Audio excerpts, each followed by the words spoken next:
no one should put this many hours into work. This is not good. And people should not work this hard. They should not do this. It's very painful. Painful in what sense? It hurts my brain and my heart. Particularly if you're starting a company, you need to work super hard. So what does super hard mean? Well, when my brother and I were starting our first company, instead of getting an apartment, we just rented a small office and we slept on the couch. And we showered at the YMCA, and we're so hot up we had just one computer. So the website was up during the day, and I was coding at night, 7 days a week, all the time. And I sort of briefly had a girlfriend in that period, and in order to be with me, she had to sleep in the office. So work hard, like, every waking hour. That's the thing I would say particularly if you're starting a company. And I mean, if you do simple math, say like, okay, if somebody else is working 50 hours and you're working 100, you'll get twice as much done in the course of a year as the other company. Just work like hell. I mean, you just have to put in, 80 to 100-hour weeks every week. And then a lot of work. All those things improve the odds of success. I mean, if other people are putting in 40-hour work weeks and you're putting in 100-hour work weeks, then even if you're doing the same thing, you know that in 1 year you will achieve what they achieve. You will achieve in 4 months what it takes them a year to achieve. What was your biggest failure, and how did it change you? We almost did die at SpaceX, actually. So I budgeted for 3 flights. I mean, technically, I did have a plan where I had the money from PayPal. I had like about 180 million from PayPal. And I thought, I'll allocate half of that to SpaceX and Tesla and Solar City, and that should be fine. I'll have 90 million. Like, it's just lots, But then what happened is things cost more and took longer than I thought. So I had a choice of either put the rest of the money in or the companies are going to die. And it's like, so I ended up putting all the money in and borrowing money for rent from friends. 2008 was brutal. 2008 we had the 3rd consecutive failure of the Falcon rocket for SpaceX. Tesla almost went bankrupt. We closed our financing round 6 p.m. Christmas Eve 2008. It was the last hour of the last day that it was possible. We would have gone bankrupt 2 days after Christmas otherwise. SpaceX is alive by the skin of its teeth, so is Tesla. If things had just gone a little bit the other way, both companies would be dead. And I had, like, one of the most difficult choices I have ever faced in life was in 2008. I think I had maybe $30 million left, or $30 or $40 million left in 2008. And I had 2 choices. I could put it all into one company, and then the other company would definitely die, or split it between the 2 companies. But if I split it between the 2 companies, then both might die. When you put your blood, sweat, and tears into creating something, or building something, it's like a child. And so it's like, which one am I going to let one starve to death? I couldn't bring myself to do it, so I split the money between the 2. Fortunately, thank goodness, they both came through. Tesla really faced a severe threat of death due to the Model 3 production ramp. Essentially, the company was bleeding money like crazy, and just if we didn't solve these problems in a very short period of time, we would die. And it was extremely difficult to solve them. How close to death did you come? Within single-digit weeks. 22 hours a day, or like how many hours? Just working, so 7 days a week, sleeping in the factory. I worked in the paint shop, general assembly, body shop. You ever worry about yourself imploding, like it's just too much? Absolutely. I think failure is bad. I don't think it's good. But if something's important enough, then you do it even though the risk of failure is high. Were you a little naive when you thought, I can easily build an electric car and a rocket? I didn't think it would be easy. Like I said, I thought they would probably fail. But you know, like creating a company is almost like having a child. So it's sort of like, how do you say your child should not have food? So once you have the company, you have to feed it and nurse it, and take care of it, even if it ruins you. Yeah.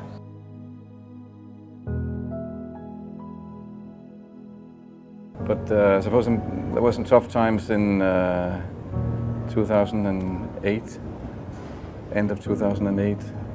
How did you get through that period of crisis? Yeah. Can we just break for a second? Sure, of course. Yeah. You want to wait a little while?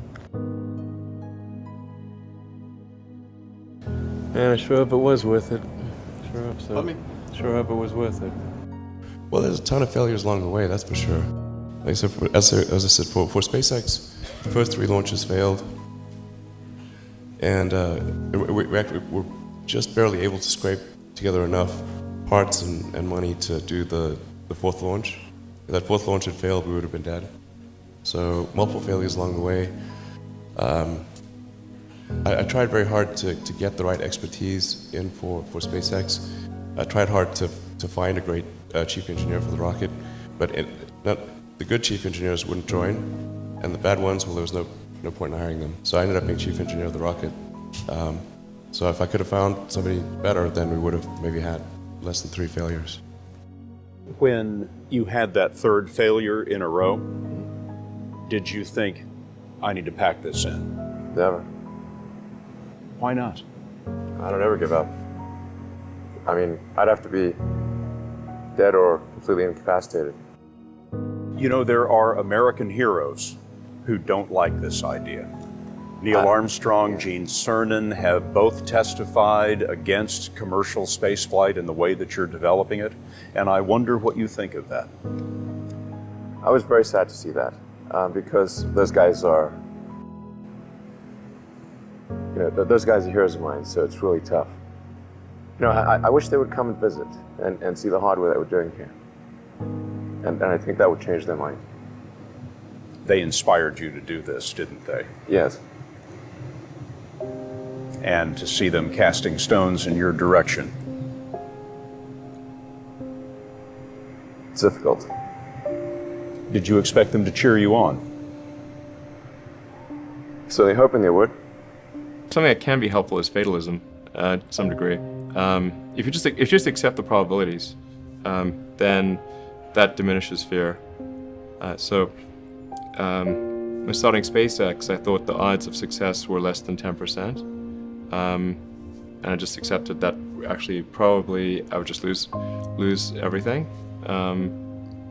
But that maybe would make some progress. If we could just move the ball forward, even if we died, maybe some other company could pick up the baton and keep moving it forward, so that would still do some good. Same with Tesla. I thought the odds of a car company succeeding were extremely low. In creating these companies, we thought that we would be successful. I thought that the most likely outcome was failure, but it was still worth doing, even though the odds of success were low. In fact, even for SpaceX, originally what I started doing was not creating a rocket company, but actually was going to do a small mission to Mars, which was just a philanthropic mission where we would send a small greenhouse with seeds and dehydrated gel, and would, upon landing, hydrate the gel, and you'd have this cool picture of green plants on a red background. And the public tends to respond to precedents and superlatives. So this would be the first life on Mars, furthest that life's ever traveled, and you'd have this great money shot of green plants on a red background. So, I thought that would get people's attention. So, but the expectation for that was no return. So I thought we wouldn't get any, just spend the money on that, and it wouldn't happen. If you're creating a company, or if you're joining a company, the most important thing is to attract great people. So either join a group that's amazing, that you really respect, or if if you're building a company, you've got to gather great people. I mean, all a company is a group of people that have gathered together to create a product or service. And so depending upon how talented and hardworking that group is, and the degree to which they are focused cohesively in a good direction, that will determine the success of the company. So do everything you can to gather great people if you're creating a company. Then I'd say focus on signal over noise. A lot of companies get confused. They spend money on things that don't actually make the product better. So, for example, at Tesla, we've never spent any money on advertising. We put all of the money into R&D and manufacturing and design to try to make the car as good as possible. And I think that's the way to go. So for any given company, just can keep thinking about, are these efforts that people are expending, are they resulting in a better product or service? And if they're not, stop those efforts. Starting a business, I'd say, number one is have a high pain threshold. That's it. There's a friend of mine who's got a good saying, which is that starting a company is like eating glass and staring into the abyss. Okay, that's generally what happens, because when you first start a company, there's lots of optimism and things are great, and then so happiness at first is high. Then you encounter all sorts of issues, and happiness will steadily decline, and then you'll go through a whole world of hurt. And then eventually, if you succeed, and in most cases you will not succeed, and Tesla almost didn't succeed, came very close to failure. Then if you succeed, then after a long time you will finally get back to happiness. You've got to make sure that whatever you're doing is a great product or service. It has to be really great. And I go back to what I was saying earlier, where if you're a new company, I mean, unless it's like some new industry or new market, that if it's an untapped market, or then you have more ability to, the standard is lower for your product or service. But if you're entering anything where there's an existing marketplace against large entrenched competitors, then your product or service needs to be much better than theirs. It can't be a little bit better, because then you put yourself in the shoes of the consumer, and they say, why would you buy it as a consumer? You're always going to buy the trusted brand unless there's a big difference. So a lot of times, entrepreneur will come up with something which is only slightly better. And it can't just be slightly better. It's got to be a lot better. A well thought out critique of whatever you're doing is as valuable as gold. And you should seek that from everyone you can, but particularly your friends. Usually your friends know what's wrong, but they don't want to tell you because they don't want to hurt you. It doesn't mean your friends are right, but very often they are right. And you at least want to listen very carefully to what they say. And to everyone, if you're looking for, basically, you should take the approach that you're wrong. That you, the entrepreneur, are wrong. Your goal is to be less wrong. Advice I'd give to people starting companies, to entrepreneurs in general, is really focus on making a product that your customers love. It's so rare that you can buy a product and you love the product when you bought it. There are very few things that fit into that category. And if you can come up with something like that, your business will be successful for sure. I think really an obsessive nature with respect to the quality of the product is very important. So being obsessive compulsive is a good thing in this context. Really liking what you do, whatever area that you get into. Given that even if you're the best, there's always a chance of failure. So I think it's important that you really like whatever you're doing. If you don't like it, life is too short. I'd say also if you like what you do, you think about it even when you're not working. I mean, it's something that your mind is drawn to, and if you don't like it, you just really can't make it work, I think. When I was young, I didn't really know what I was going to do when I got older. People kept asking me, but then eventually I thought that the idea of inventing things would be really cool. And the reason I thought that was because I read a quote from Arthur C. Clarke, which said that a sufficiently advanced technology is indistinguishable from magic, and that's really true. If you go back, say 300 years, the things that we take a sufficiently advanced technology is indistinguishable from magic, and that's really true. Being able to see over long distances, being able to communicate, having effectively with the internet in times past. In fact, I think it actually goes beyond that, because there are many things that we take for granted today that weren't even imagined in times past. They weren't even in the realm of magic. So it actually goes beyond that. So I thought, well, if I can do some of those things, basically if I can advance technology, then that's like magic, and that would be really cool. And I also had sort of a slight existential crisis, because I was trying to figure out what does it all mean? Like, what's the purpose of things?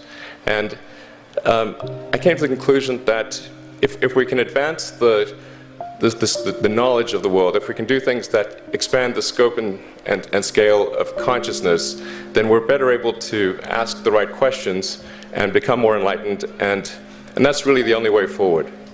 So I studied physics and business, because I figured in order to do a lot of these things, you need to know how the universe works, and you need to know how the economy works. And you also need to be able to bring a lot of people together to work with you to create something, because it's very difficult to do something as an individual if it's a significant technology. So I originally came out to California to try to figure out how to improve the energy density of electric vehicles, basically to try to figure out if there was an advanced capacitor that could serve as an alternative to batteries. And that was in '95, and that's also when the internet started to happen. And I thought, well, I can either pursue this technology where success may not be one of the possible outcomes, which is always tricky, or participate in the internet and be part of it. And I think maybe it's helpful to say one of the things that was important then in the creation of PayPal was kind of how it started, because initially the initial thought was with PayPal was to create an agglomeration of financial services, so to have one place where all of your financial services needs would be seamlessly integrated and work smoothly. And then we had like a little feature which was to do email payments. And whenever we'd show the system off to someone, we'd show the hard part, which was the agglomeration of financial services, which was quite difficult to put together. Nobody was interested. Then we'd show people email payments, which was actually quite easy, and everybody was interested. So we focused on email payments and really try to make that work, and that's what really got things to take off. But if we hadn't responded to what people said, then we probably would not have been successful. So it's important to look for things like that and focus on them when you see them, and correct your prior assumptions. Going from PayPal, I thought, well, what are some of the other problems that are likely to most affect the future of humanity? It really wasn't from the perspective of what's the rank-ordered best way to make money, which is okay, but it was really what I think is going to most affect the future of humanity. So I think the biggest terrestrial problem we've got is sustainable energy, but the production and consumption of energy in a sustainable manner. If we don't solve that this century, we're in deep trouble. And then the other one being the extension of life beyond Earth to make life multiplanetary. When I started SpaceX,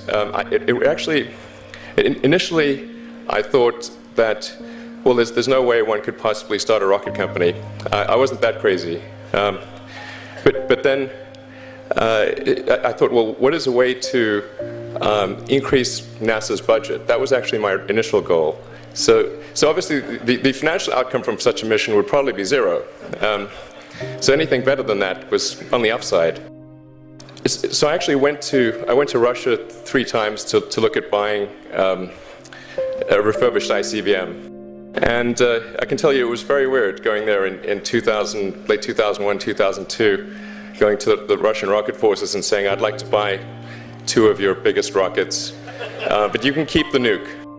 And after making several trips to Russia, I came to the conclusion that actually my initial impression was wrong about because my initial thought was, well, that there's not enough will to explore and expand beyond Earth and have a Mars base and that kind of thing.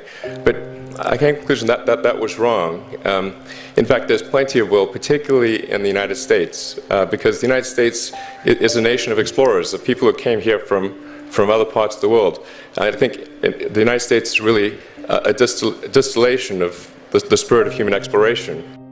So after my 3rd trip, I said, okay, well, what we really need to do here is try to solve the space transport problem, and started SpaceX. This was against the advice of pretty much everyone I talked to.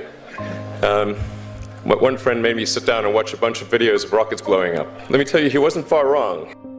It was tough going there in the beginning because I'd never built anything physical. I mean, I'd built like little model rockets as a kid and that kind of thing, but I'd never had a company that built anything physical. So I had to kind of figure out how to do all these things and bring together the right team of people. We did all that and then failed 3 times. It was tough going. Because the thing about a rocket is that the passing grade is 100%. You don't get to actually test the rocket in the real environment that it's going to be in. So I think the best analogy for rocket engineering is like if you want to create a really complicated bit of software, you can't run the software as an integrated whole, and you can't run it on the computer it's intended to run on. But the first time you put it all together and run it on that computer, it must run with no bugs. The first launch, I was picking up bits of rocket near the launch site. It was a bit sad. But we learned with each successive flight, and were able to, eventually with the 4th flight in 2008, reach orbit. And that was also with the last bit of money that we had.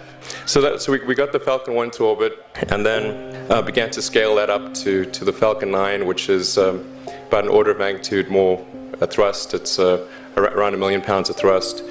And we managed to get that to orbit, and then developed a Dragon spacecraft, which recently was able to dock and return to Earth from the space station.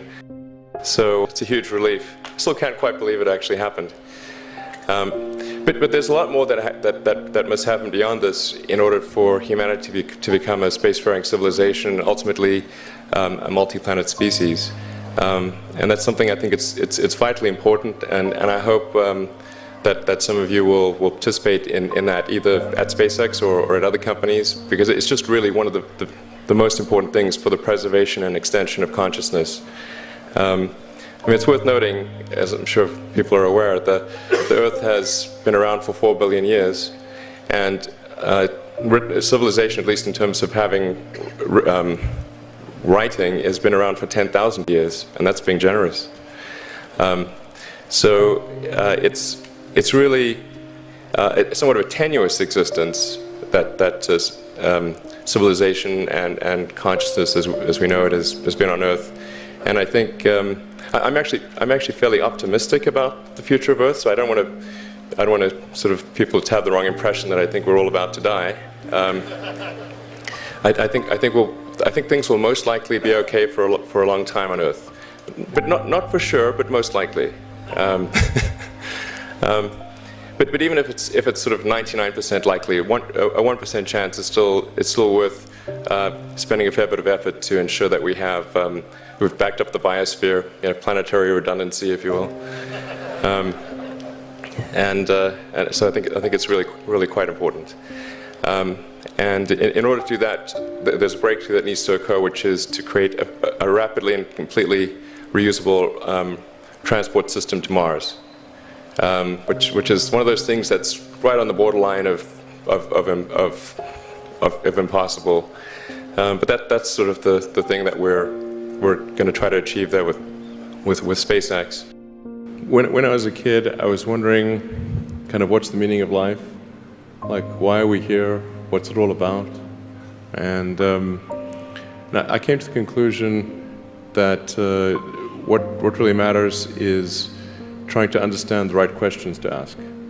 And the more that we can increase the scope and scale of human consciousness, the better we are able to ask these questions. So I think that there's certain things that are necessary to ensure that the future is good. And some of those things are, in the long term, having long-term sustainable transport and sustainable energy generation. And to be a spacefaring civilization, and for humanity to be out there among the stars and be a multi-planetary species.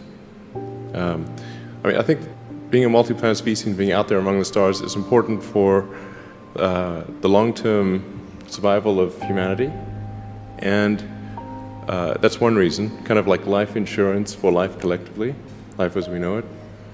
But then the part that I find personally most motivating is that it creates a sense of adventure, and it makes people excited about the future. If you consider two futures, one where we are forever confined to Earth until eventually something terrible happens, or another future where we are out there on many planets, maybe even going beyond the solar system, I think that second version is incredibly exciting and inspiring, and there need to be reasons to get up in the morning. Life can't just be about solving problems. Otherwise, what's the point? There's got to be things that people find inspiring and make life worth living. You're 47. What is the likelihood that you personally will go to Mars? 70%. We've recently made a number of breakthroughs that I'm just really fired up about. And when does that happen? In our lifetimes? Yeah.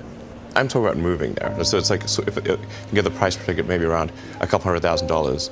This could be an escape hatch for rich people. No, your probability of dying on Mars is much higher than Earth. Really, the ad for going to Mars would be like Shackleton's ad for going to the Antarctic. It's going to be hard. There's a good chance of death. Going in a little can through deep space. You might land successfully. Once you land successfully, there will be you'll be working non-stop to build the base. So there's not much time for leisure. And once you get there, even after doing all this, it's a very harsh environment, so there's a good chance you die there. We think you can come back, but we're not sure. Now, does that sound like an escape hatch for rich people? And yet you would unhesitatingly go. There's lots of people that climb mountains. Why do they climb mountains? Because people die on Mount Everest all the time. They like doing it for the challenge. I think that the probable outcome for civilization on Earth is quite good for a long time. But I still think that we should try to extend life beyond Earth and and the thing to do is to establish a base on Mars and try to make that a self-sustaining base as soon as possible. I don't expect that SpaceX is going to do that sort of single-handedly, but I think we're going to try to advance the technology of space travel to the point where we can at least send some number of people to Mars, which is not currently possible. On the Tesla front, the goal with Tesla was really to try to show that what electric cars can do, because people had the wrong impression. We had to change people's perception of an electric vehicle, because they used to think of it as something that was slow and ugly and had low range, kind of like a golf cart. So that's why we created the Tesla Roadster, to show that you can be fast, attractive, and long range. And it's amazing how even though you can show that something works on paper, and the calculations are very clear, until you actually have the physical object and they can drive it, it doesn't really sink in for people. And so that I think is something worth noting. If you're going to create a company, the first thing you should try to do is create a working prototype. Everything looks great on PowerPoint. you can make anything work on PowerPoint. But if you have an actual demonstration article, even if it's in primitive form, that's much more effective for convincing people. Now is the time to overrule this administration's pledge to mediocrity. Listen, Tesla's a sell. You don't want to own this stock. You shouldn't even rent the darn thing. Why? Because beyond the hype, there's just not much going on here. Tesla still has yet to turn a profit. That'll be a $1.5 billion company with no profit. Its most recent quarter actually lost more money than it did the year before, $1.5 billion, losing more money than the year before. This is a company with limited visibility. You put $90 billion, like 50 years worth of brakes into solar and wind, to Solyndra and Fisker and Tesla and Enter1. I mean, I had a friend who said you don't just pick the winners and losers, you pick the losers. Private enterprise will not ever lead a space frontier. Not because I don't want them to, but my read of history tells me they can't. It's not possible. One of the biggest mistakes people generally make, and I'm guilty of it too, is wishful thinking. Like you want something to be true, even if it isn't true. And so you ignore the things that, you ignore the real truth because of what you want to be true. This is a very difficult trap to avoid. And like I said, it's certainly one that I find myself in having problems with. But if you just take that approach of you're always to some degree wrong, and your goal is to be less wrong, and solicit critical feedback, particularly from friends. Like friends, if somebody loves you, they want the best for you. They don't want to tell you the bad things. So you have to ask them, and say, really, I really do want to know. If you were 22 today, what would the 5 problems that you would think about working on be? Well, first of all, I think if somebody is doing something that is useful to the rest of society, I think that's a good thing. Like, it doesn't have to change the world. Like, if you're doing something that has high value to people, and frankly, even if it's something, if it's like just a little game or some improvement in photo sharing or something. If it has a small amount of good for a large number of people, I think that's fine. Like, stuff doesn't need to be changed the world just to be good. But in terms of things that I think are most likely to affect the future of humanity, I think AI is probably the single biggest item in the near term that's likely to affect humanity. So it's very important that we have the advent of AI in a good way. That is something that if you could look into the crystal ball and see the future, you would like that outcome, because it is something that could go wrong, as we've talked about many times, and so we really need to make sure it goes right. That's I think AI. Working on AI and making sure it's a great future, that's the most important thing I think right now, the most pressing item. Then obviously anything to do with genetics, if you can actually solve genetic diseases, if you can prevent dementia or Alzheimer's or something like that, with genetic reprogramming, that would be wonderful. So I think this genetics, it might be the sort of second most important item. I think having a high bandwidth interface to the brain, like we're currently bandwidth limited. We have a digital tertiary self in the form of our email capabilities, our computers, phones, applications. We're effectively superhuman, but we're extremely bandwidth constrained in that interface between the cortex and your sort of that tertiary digital form of yourself, and helping solve that bandwidth constraint would be, I think, very important for the future as well. What have you done, or what did you do when you were younger that you think sort of set you up to have a big impact? Well, I think first of all I should say that I did not expect to be involved in all these things. So the 5 things that I thought about at the time in college, so quite a long time ago, 25 years ago. Making life multiplanetary, accelerating the transition to sustainable energy, the internet, broadly speaking, and then genetics and AI. I think I didn't expect to be involved in all of those things. I actually, at the time in college, I sort of thought helping with electrification of cars was how I would start out, and that's actually what I worked on as an intern, was advanced ultracapacitors to see if they would be a breakthrough relative to batteries for energy storage in cars. And then when I came out to go to Stanford, that's what I was going to be doing my grad studies on, was working on advanced energy storage technologies for electric cars. And then I put that on hold to start an internet company in '95, because there does seem to be like a time for particular technologies when they're at a steep point in the inflection curve, and I didn't want to, do a PhD at Stanford and watch it all happen, and I wasn't entirely certain that the technology I'd be working on would actually succeed. Like you can get a doctorate on many things that ultimately do not have a practical bearing on the world. And I wanted to, I really was just trying to be useful. That's the optimization. It's like, what can I do that would actually be useful? How should someone figure out how they can be most useful? Whatever this thing is that you're trying to create, what would be the utility delta compared to the current state of the art times how many people it would affect? So that's why I think having something that makes a big difference but affects a sort of small to moderate number of people is great, as is something that makes even a small difference but affects a vast number of people. When you're trying to estimate probability of success, so you say this thing will be really useful, good area under the curve, I guess to use the example of SpaceX. Mm-hmm. When you made the go decision that you were actually going to do that, this was kind of a very crazy thing at the time. Very crazy, very for sure. Crazy. Yeah, people are not shy about saying that. But I kind of agree. I agreed with them that it was quite crazy. Crazy if the objective was to achieve the best risk-adjusted return, starting a rocket company is insane.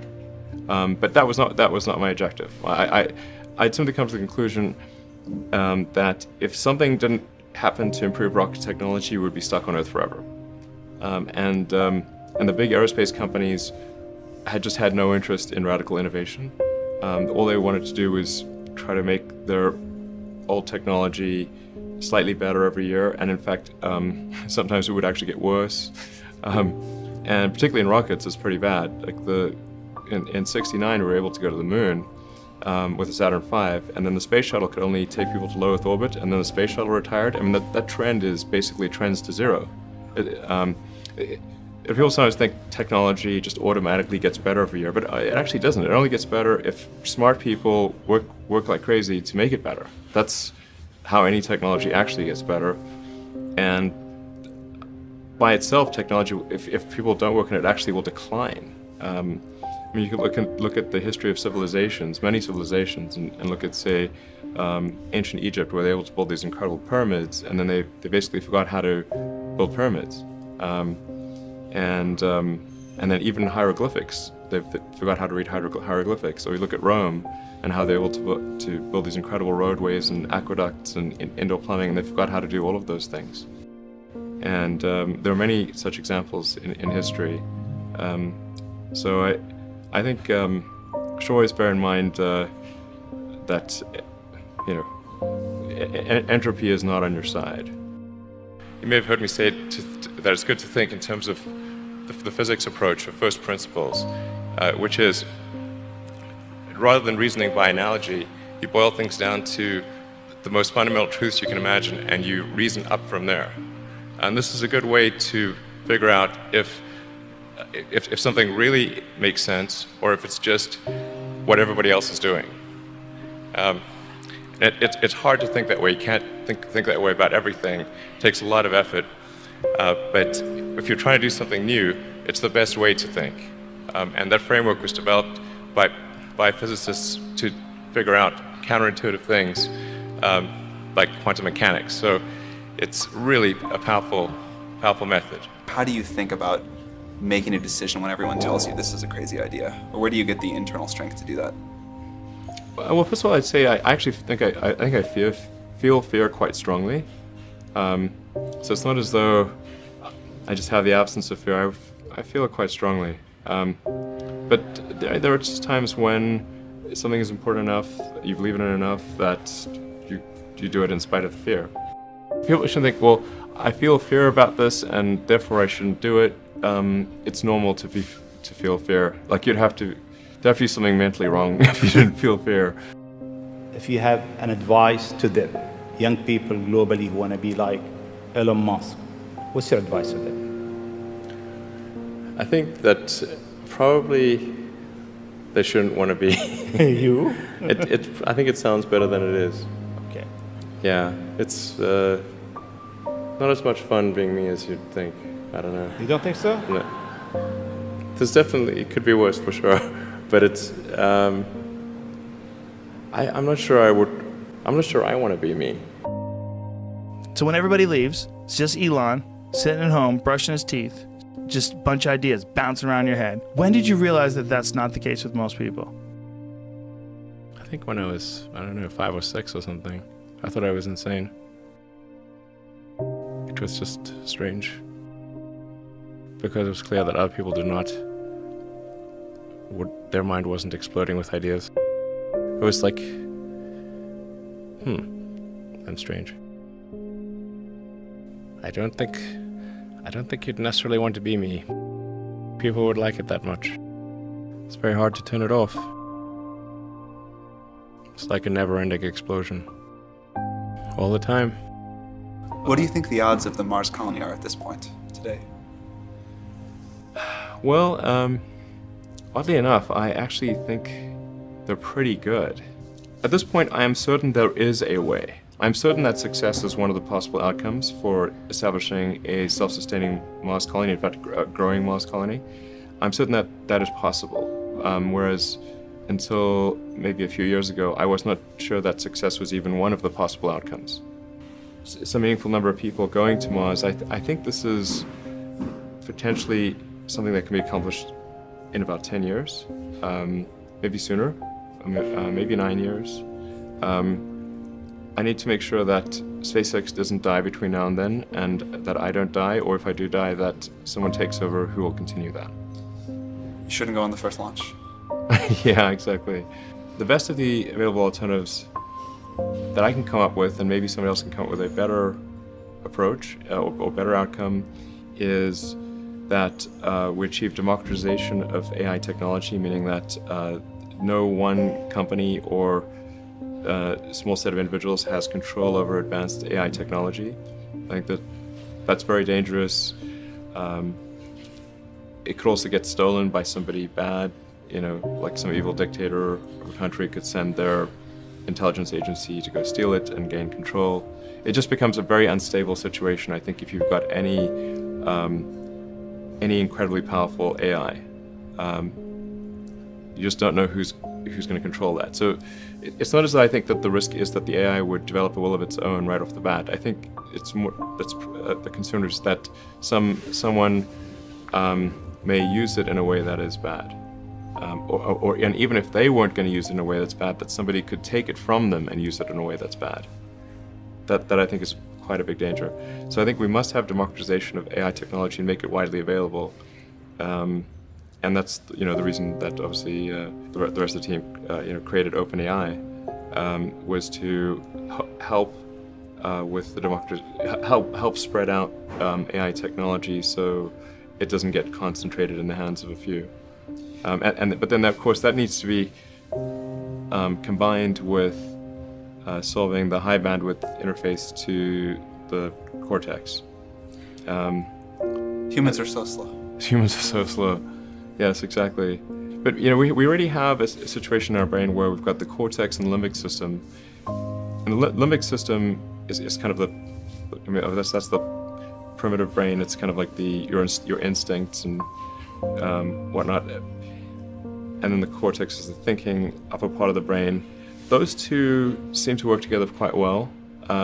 Occasionally your cortex and limbic system may disagree. Generally works pretty well, and it's like rare to find someone who I've not found someone who wishes to either get rid of their cortex or get rid of their limbic system. So I think if we can effectively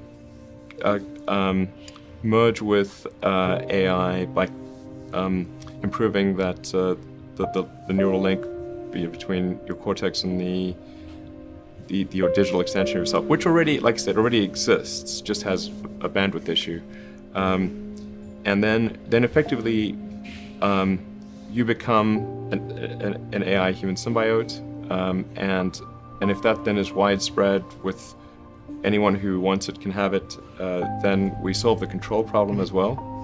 We don't have to worry about some sort of evil dictator AI, because kind of we are the AI collectively. That seems like the best outcome I can think of. I think we've got a really talented group at OpenAI. Yeah, really talented team, and they're working hard. OpenAI is structured as, say, a 501c3 nonprofit, but many nonprofits do not have a sense of urgency. It's fine; they don't have to have a sense of urgency, but OpenAI does. Because I think people really believe in the mission.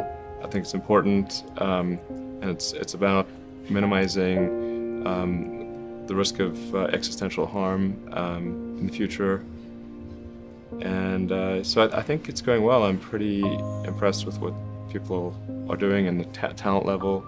And obviously we're always looking for great people to join. When I interview somebody, I really just ask them to tell me the story of their career and what are some of the tougher problems that they dealt with, how they dealt with those, and how they made decisions at key transition points. And usually that's enough for me to get a very good gut feel about someone. And what I'm really looking for is evidence of exceptional ability. So did they face really difficult problems and overcome them?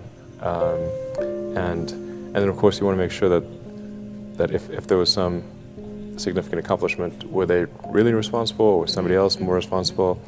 And usually the person who's had to struggle with the problem, they really understand it, and they don't forget, if it was very difficult. So you can ask them very detailed questions about it, and they'll know the answer. Okay. Whereas the person who was not truly responsible for that accomplishment will not know the details. There's no need even to have a college degree at all, or even high school.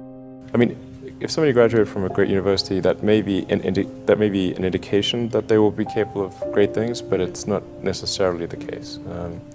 If you look at, say, people like Bill Gates or Larry Ellison, Steve Jobs, these guys didn't graduate from college. But if you had a chance to hire them, of course, that would be a good idea. So, just looking just for evidence of exceptional ability. And if there's a track record of exceptional achievement, then it's likely that will continue into the future. What sort of things do you look for in people or in processes that make the workforce better? Well, I think the massive thing that can be done is to make sure your incentive structure is such that innovation is rewarded and lack of innovation is punished. So you've got to be a carrot and a stick. So if somebody is innovating and making good progress, then they should be promoted sooner. And if somebody is completely failing to innovate, not every role requires innovation, but if they're in a role where innovation should be happening and it's not happening, then they should either not be promoted or exited. And let me tell you, you'll get promoted, you'll get innovation real fast. Does that carrot and stick approach help, do you think, people be more risk averse or less risk averse? When trying different things, you've got to have some acceptance of failure. Failure must be an option. If failure is not an option, it's going to result in extremely conservative choices, and you may get something even worse than lack of innovation. Things may go backwards. What you really want is, you want reward and punishment to be proportionate to the actions that you seek. So if what you're seeking is innovation, then you should reward success in innovation, and only there should be minor consequences for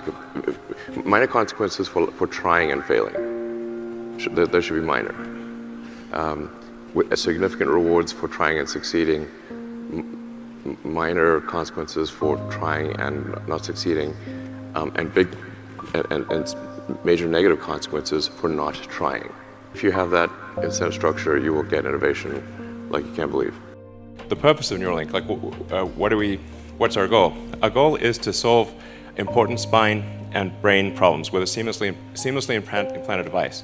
So you want to have a device that you can basically put in your head and feel and look totally normal, but it solves some important problem in your brain or spine. So going into the Neuralink architecture, what we've done over the past year is dramatically simplify the device. So we about a year ago, we had a device which had multiple parts, including a piece that had to sort of sit behind your ear, and it was complex, and you wouldn't still look totally normal. You'd have a thing behind your ear.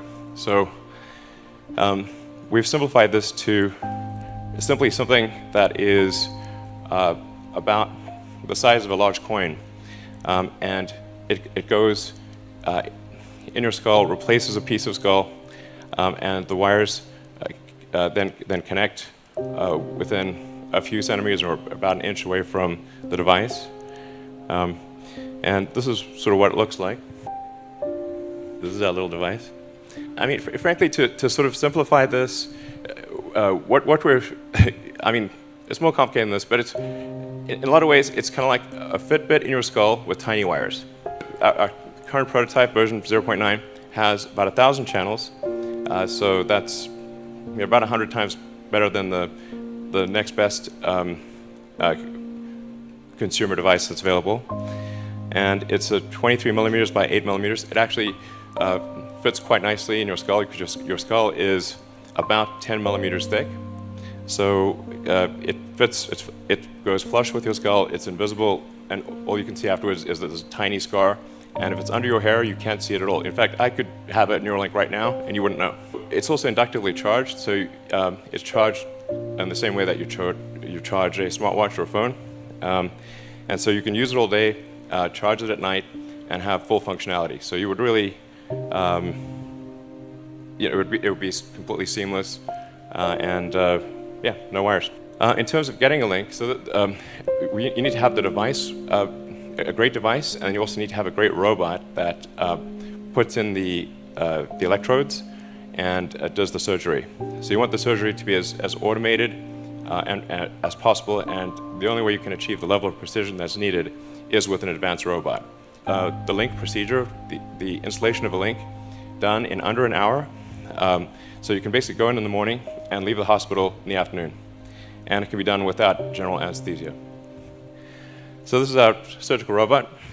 And we actually ultimately want this robot to do essentially the entire surgery. So in everything from incision, removing the skull, inserting the electrodes, placing the device, and then closing things up and having you ready to leave. So we want to have a fully automated system. How do you spend your days now? Like, what do you allocate most of your time to? My time is mostly split. Well, it's split between SpaceX and Tesla, and of course I try to spend it's a part of every week at OpenAI. So I spend basically half a day at OpenAI most weeks, and then I have some OpenAI stuff that happens during the week. I think a lot of people think I must spend a lot of time with media or on businessy things, but actually almost all my time, like 80% of it is spent on engineering and design. So it's developing next generation product. That's 80% of it. I think a lot of people think I'm kind of a business person or something, which is fine. Like business is fine, but but really it's. It's like at SpaceX, Gwynne Shotwell is Chief Operating Officer. She kind of manages legal, finance, sales, and kind of general business activity. And then my time is almost entirely with the engineering team, working on improving the Falcon 9 and the Dragon spacecraft and developing the Mars colonial architecture. And then at Tesla, it's working on the Model 3 and some in the design studio, typically half a day a week, dealing with aesthetics and look and feel things, and then most of the rest of the week is just going through engineering of the car itself, as well as engineering of the factory. Because the biggest epiphany I've had is that what really matters is the machine that builds the machine, the factory, and that is at least 2 orders of magnitude harder than the vehicle itself. What are the scenarios that scare you most? Humanity really has not evolved to think of existential threats in general. We've evolved to think about things that are very close to us, near term, to be upset with other humans, and not to really to think about things that could destroy humanity as a whole. But then in recent decades, just really in the last century, we had nuclear bombs, which could potentially destroy civilization, obviously. We have AI, which could destroy civilization. We have global warming, which could destroy civilization, or at least severely disrupt civilization. Excuse me, how could AI destroy civilization?